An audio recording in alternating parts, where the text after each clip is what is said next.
Hello, so our first Photoshop demonstration.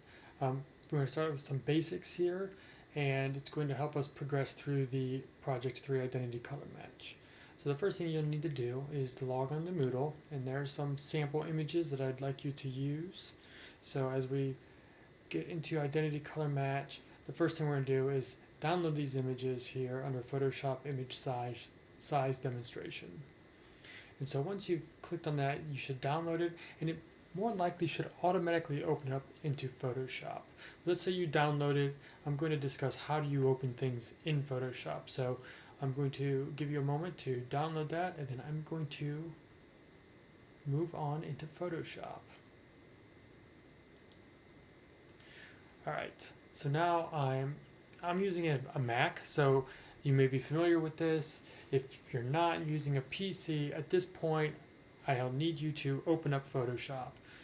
And if it's a Mac, it could be located down in your dock, or you might have to go to your hard drive and find it in the applications once you download it. Mine's right here. I'm going to click on it. It's already been opened, so I don't have the load screen. You'll probably get a little blue load screen. And once you open it up, this is what it's going to look like. Now on a PC, I might have an application frame, so I don't see the desktop and the items on your desktop behind it. On a Mac, it's going to be a little bit different viewing. So if I were to click in this space here, I would go back to my Finder on my desktop. And to get back to Photoshop, I'd have to go back down to my dock. So it's a little bit different interface, but the tools, the functionality of Photoshop will be the same. Now, before we get started in opening things up, I just want to run through a little bit of what you're looking at here in Photoshop. We are not going to be spending a lot of time in Photoshop for this project. This first project introducing Photoshop. This next project, Project 4, will be more involved in Photoshop, but by no means at the end of this course will you become a master of Photoshop. There's lots of tools and manipulation of images that you could achieve in here, but I'm going to give you the basis for accomplishing the design problems and conceptual problems I'm giving you in this class to use Photoshop. So let's just look at our screens for a little bit. So, and I'm going to give you some names of things where I'm going to say, hey, go to your toolbar. Well, you don't know what a toolbar is likely. Your toolbar is this. Over here on the left of your screen, you have all these different icons, and these are your tools. Right? So this is your toolbar. I'll have your option bar is up here at the top, which depending on the tool you have selected, right now I have the move tool selected, and if you hold the cursor over it, you see that you get a little diagram or something. But you can see that there's the icon for the tool, there it is up here in the option bar, and then you can see here are the different options for that tool that you have selected. That's going to be important as we move into more demonstrations in Photoshop. You'll need to know where your option bar is. I'll be like, go to the option bar, select this. Now you know where it is. Above the option bar is the menu bar. So this is the menu up here. It says Photoshop, File, Edit, Image. So when I go to the menu bar, go to Image, Image Size, you'll know where to follow. Clicked on the desktop, go back. Okay, so now back with my in Photoshop, and you can always tell on a Mac which application you're in by right up top left of your screen next to the apple. Now you have these palettes over here. Now these are important, and I guarantee you yours is going to look a little bit different than mine at the moment. And so first thing I'd like to do is get your screen set up so it's similar to mine. At least have the same tabs and accessibility to the palettes that I'm looking at, and I'm going to ask you to use on your screen. Okay, so some of the ones, let me just go through these from top to bottom. In this first box you have your history tab, properties, and navigator. Really, the history tab is the only one that I really want you to pay attention to for this course. Underneath that you have another box with the tabs and the adjustment tabs. That's another tab that we're going to use. And then underneath that you have a larger box with 3 tabs and layers and channels, paths. Layers and channels are the 2 that we'll use in this 3rd box. So out of these palettes that you see over here on the right, history, adjustments, layer, and channels. So those are the ones we need to see.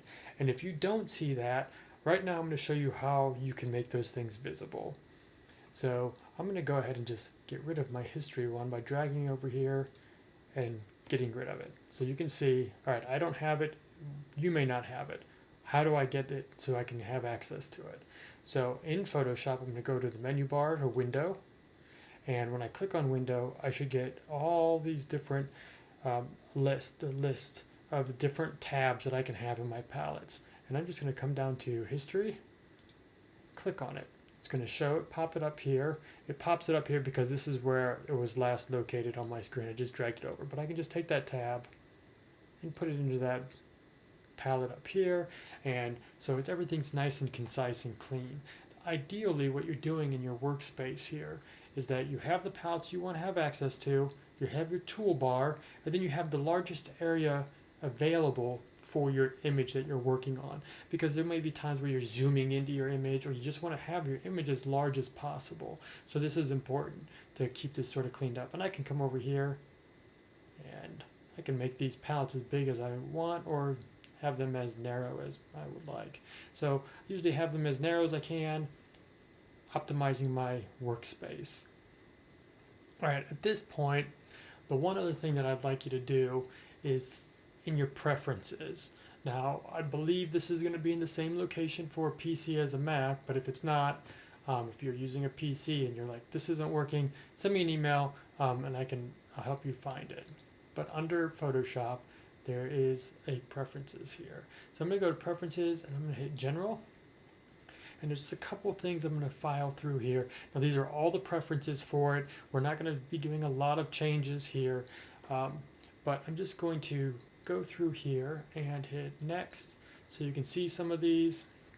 And you can change this and specify these things to your liking if you'd like to. But the ones I'm looking for, I'm just going to scroll down.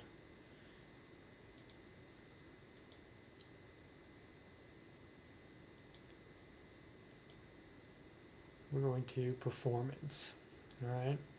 And so one of the things I want you to look at is right here, history states. If I click this on, I can have a slider. Now likely, I don't remember what your default setting is, but I'm moving this slider to 100%, okay?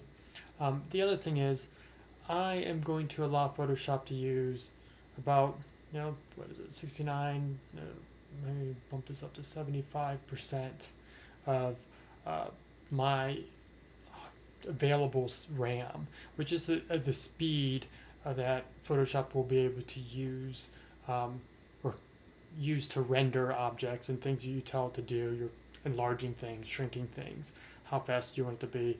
You can sort of dictate that here. So that's important here. And then I'm going to go 2 more steps down. Maybe not enough memory. To my cursors. And so one of the things here on painting cursors, I want normal brush tip, and then other cursors, I want it to be precise. I don't want standard. I believe standard will be your default setting, but I want this to be on precise. That way, when I select a specific tool from the toolbar, that if it says standard, what's going to happen is if you look at your toolbar, you'll see like this one here, a lasso tool. Well, when I go to use this tool, the cursor will be a lasso, this icon shape, instead of this nice crosshair. So instead of an eyedropper, I want precision. I want to know exactly what pixel I'm going to be selecting. So precise is better here. All right, so those are the 2 things. Cursor, and then under performance, the history states. And you will just make those history states, go ahead and bump it up to 1,000. And I'll show you why when we start working. All right, at this point, you can hit OK. And at this point, we are ready to open up those 2 files that you downloaded from Moodle. I have them on my desktop. So in Photoshop, how do you open files? I'm going to go to File, Open. I'm going to go to my desktop to find it. Now, wherever you signed yours, that's wherever you put it, that's where it's going to be. I put mine in a folder for demonstrations. And the two files I want you to open are 80 large and 80 small. So I'm going to go ahead and open the small one. Then I'm going to do it again and open the large one.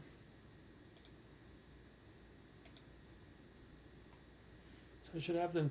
You should have two of them.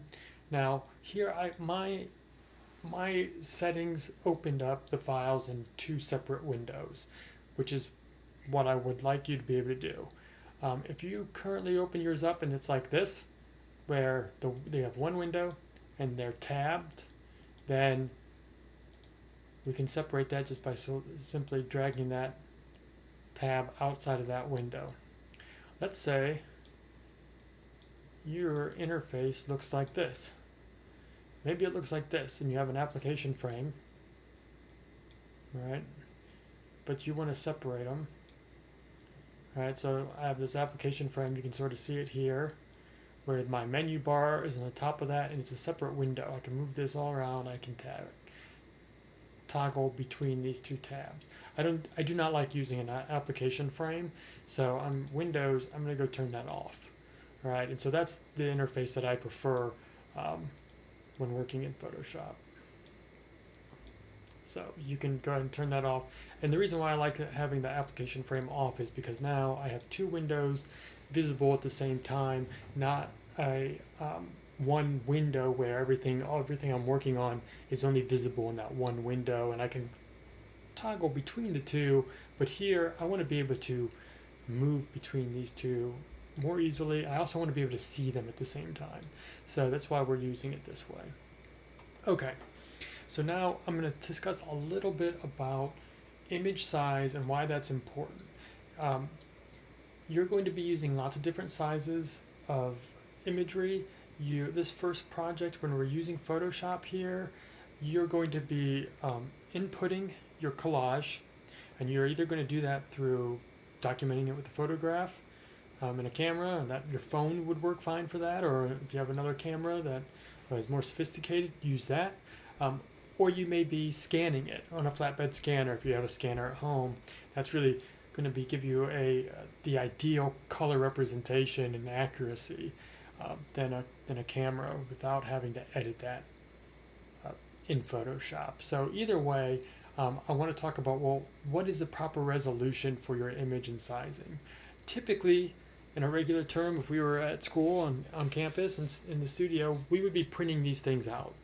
And so I'm going to go through this as if you were going to print these things out, because the resolution for printing out would be the same as I'd want you to work in now, right? Regardless if you're printing it out, I want you to understand how to work in Photoshop, that if you were to print and export this through a printer or something, you're creating an image that's capable of doing that at a good resolution, and it's going to yield a high quality image, and not something that doesn't look good when you print it out, right? It might look fine on your screen, but the printout's going to look blurry, and I don't want that. So we are going to learn the right resolution that we should have our images at.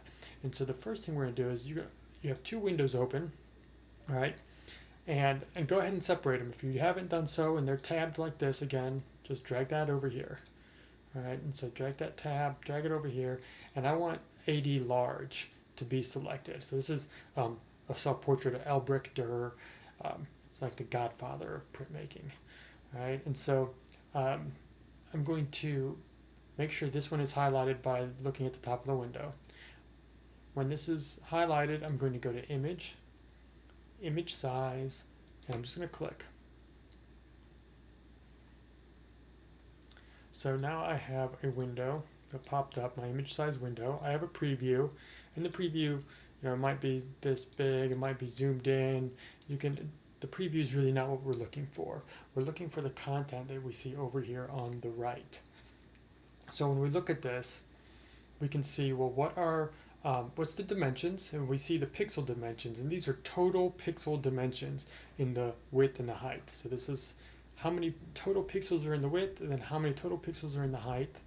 And then we see, look down here, and we see in inches. So then we see the dimensions in the inches. If we were to print this out, this file is 2.872 inches by 4 inches tall.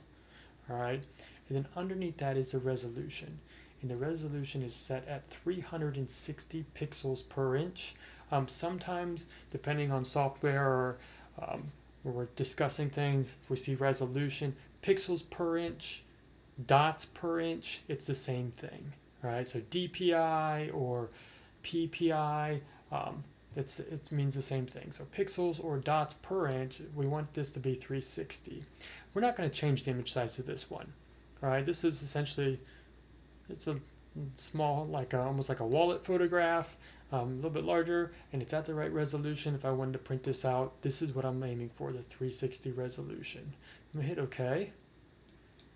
And now I'm going to highlight the 80 small, and I'm going to go do the same thing. I want to go to image size, and click. And you go ahead and do these things with me as I do this. Later on in demonstrations, sometimes I'll have you watch what I'm doing and then do it. And so I might repeat, and if you miss something, I usually will repeat that action a second time so that you're seeing what's happening, but then you can execute it. This, you can execute it with me. Just follow along. So here, same information I see. Preview is really small, but when I look at the dimensions, I can see there's not very much information there. Only 80 pixels in the width, 111 in the height. When I go down to the inches dimensions, like the actual dimensions, not the pixel dimensions, I see it's a little bit over an inch wide by an inch and a half tall, and the resolution is 72 pixels per inch.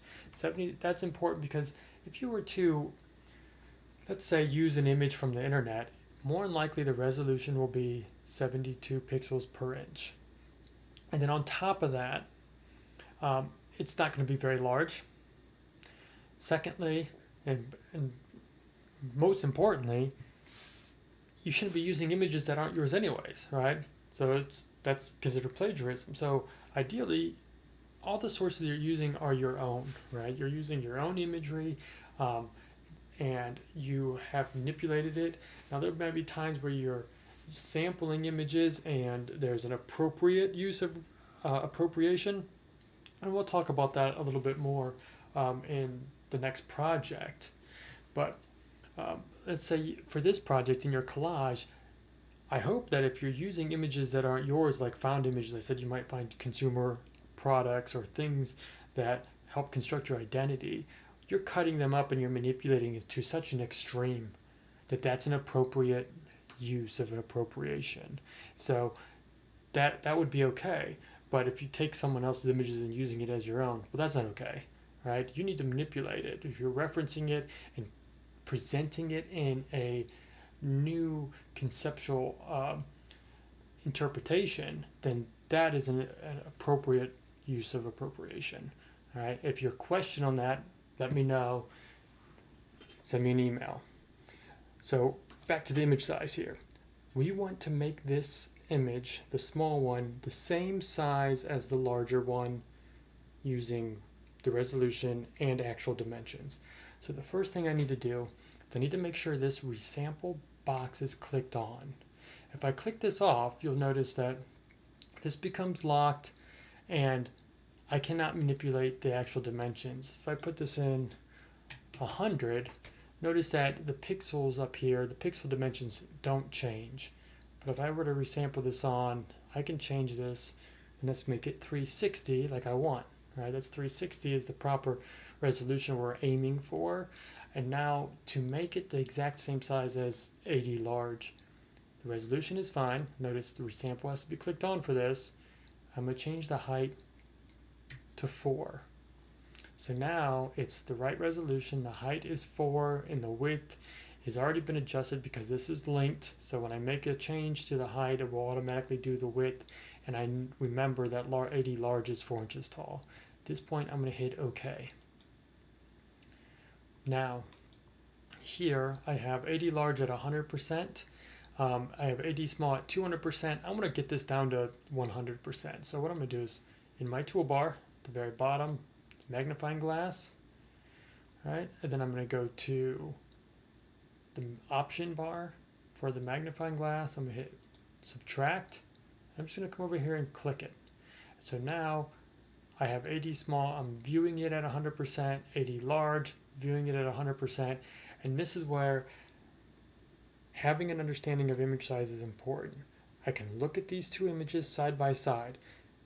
They are the same resolution, 360. The height is the same at 4 inches. The width is a little bit over 2 3/4, right, of an inch. So now I'm looking at these. There's a drastic difference.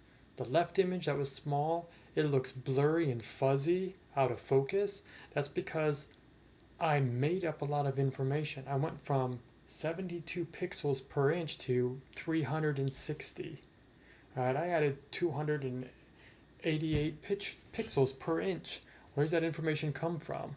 Well, the computer software looks at the existing pixels and essentially just copies and makes copies of what's already there, or makes a simulation of, well, I need to fill in this gap, and these pixels from this space to this space goes from this color or this value to one another, and then it just sort of fills it up. It makes an algorithm and mathematically fills in that information. It's called interpolation, and through that interpolation I get a blurry image because it's made up information. It's not actual pixels. If you are scanning something in your scanning software, you should be able to custom what that output resolution is. So if I'm putting your copy on there onto the flatbed scanner, you should be able to go in and say, scan it in at 360 resolution. And then of course you'd want the scale to be at 100%. You don't want to make it larger, you don't want to make it smaller, but the resolution can be set at 360. And so that way, input is really important for the output.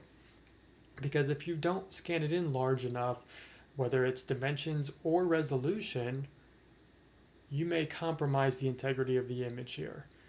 In Photoshop, I can manipulate things all day long in Photoshop. I can make things larger or smaller, but if the source image isn't at a quality for output, it really never will be. Okay, so here you can see this is what happens when you don't have the right resolution and dimensions.